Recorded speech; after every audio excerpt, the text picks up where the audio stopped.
What's up mga papi? Good morning! In this video, pag-usapan naman natin kung ano ang cortisol. Bakit importanteng malaman natin to as someone who loves running?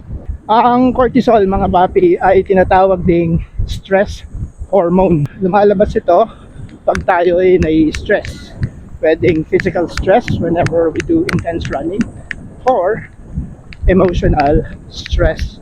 Sa tamang level, tumutulong itong mag-boost ng energy, mag-regulate ng blood sugar at mag-manage ng inflammation. Sa madaling salita, kailangan ito ng mga runners para makabawi ang katawan after a workout.